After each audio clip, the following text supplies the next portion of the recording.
अस्सलाम वालेकुम प्यारे प्यारे व्यूअर्स। अल्लाह तबारक व तआला से दुआ है कि आप और आपके सब घर वाले खैरियत से रहें।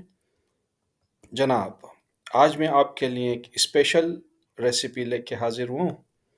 आप या आपके घर का कोई फ़र्द जोड़ों के दर्द, कमर के दर्द, टाँगों के दर्द, फट्टों के दर्द या घुटनों के दर्द की वजह से परेशान हो, तो ये दर्द और ये मर्ज़ चाहे कितना ही पुराना क्यों ना हो, इंशाअल्लाह आज की रेसिपी में आपको जो बताऊँगा, इसको इस्तेमाल करने से वो दर्द इंशाअल्लाह 1 हफ़्ते के अंदर-अंदर ख़त्म हो जाएगा या बहुत ज़्यादा आपको फ़र्क पड़ेगा।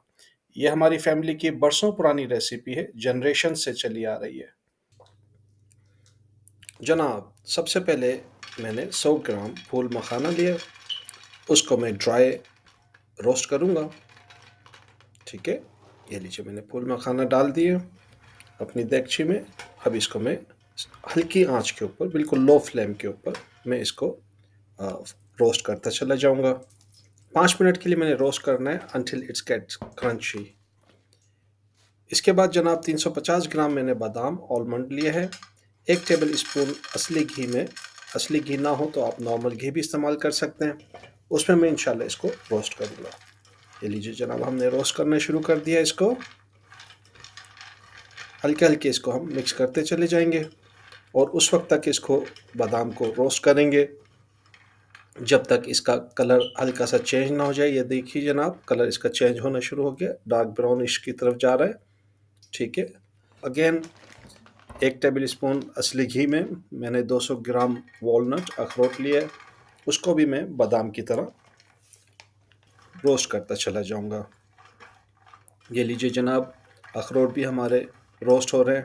अखरोट को रोस्ट करने के बाद अगेन 1 टेबल स्पून मैं असली घी कर लूँगा और उसमें जनाब मैं पाँचों मगज़ यानी मेलन सीड, जनाब मेलन सीड को भी हम फ्राई करते चले जा रहे हैं। इसको हम मिक्स करते चले जाएंगे असली घी में और अगेन हमने चूल्हा लो फ्लेम पर रखा है।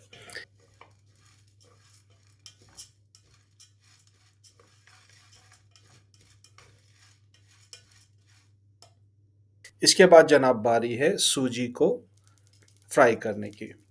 मैंने 700 ग्राम सूजी ली है, उसको अगेन 1 टेबल स्पून असली घी का मैंने शामिल किया है। आप नॉर्मल घी भी इस्तेमाल कर सकते हैं। ये लीजिए जनाब हमारी सूजी भी चली गई देगची में। अब इंशाल्लाह हम इसको मिक्स करते चले जाएंगे। चूल्हा अगेन हमने लो फ्लेम पर रखा हुआ है। इस बार इन छोटी-छोटी चीज़ों का आप एहतियात कीजिएगा प्लीज़ हैं। इसमें हम 1 टेबल स्पून असली घी का दोबारा से शामिल करेंगे और इसको हम दोबारा से मिक्स करना शुरू कर देंगे। हमारी सूजी ब्राउन हो गई, ठीक है। इसको हम फिर मिक्स करते चले जाएँगे। मिक्स करना सूजी को इसलिए ज़रूरी है ताकि सूजी की गुठलियाँ ना बनें। अगर गुठलियाँ बन गईं तो इससे फ़र्क कोई नहीं पड़ेगा, लेकिन ये कि खाने में ज़रा मज़ा नहीं आएगा। सूजी हमारी ब्राउन जब हो जाए तो हम चूल्हे को बंद कर देंगे और उसके बाद जनाब 1 टेबल स्पून अगेन असली घी का इसमें शामिल करेंगे और असली घी को इंशाल्लाह इसमें मिक्स कर देंगे।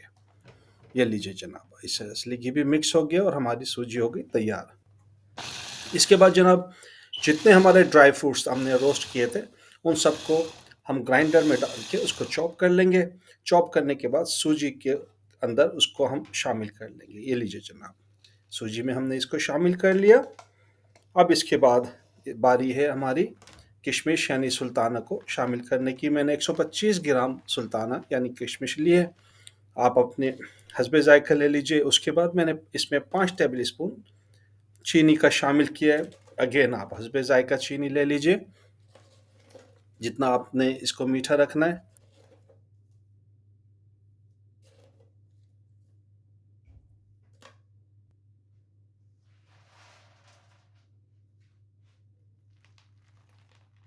हम इसमें मखाना शामिल करेंगे।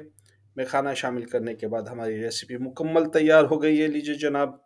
और आपको इंशाअल्लाह अल्लाह के हुक्म से, ठीक है, व इज़ा मरदतु फ़हुव यशफ़ैन, और जब मैं बीमार होता हूँ, तर्जुमा है, और वही अल्लाह मुझे शिफ़ा देता है। तो इंशाअल्लाह अल्लाह की ज़ात पे भरोसा करते हुए इसको खाइए। अल्लाह ने चाहा तो इंशाअल्लाह आपके तमाम किस्म के दर्दों से आपको निजात मिल जाएगी। अल्लाह के हुक्म से आपको शिफ़ा मिल जाए, तो अपनी दुआओं में मुझे याद रखिएगा, ठीक है? अगर रेसिपी पसंद आए, आपको फ़ायदा हो, तो इस रेसिपी को लाइक कर दीजिए और अपने दूसरे दोस्तों, रिश्तेदारों को फ़ॉरवर्ड कर दीजिए ताकि उनको भी अल्लाह के हुक्म से फ़ायदा हो जाए। और चैनल को अगर आपने सब्सक्राइब नहीं किया, तो सब्सक्राइब भी कर दीजिए प्लीज़। अपने बाबा को दीजिए इजाज़त, अपना, अपने घरवालों का, सब साथियों का ख़्याल रखिए। टेक केयर, अल्लाह हाफ़िज़।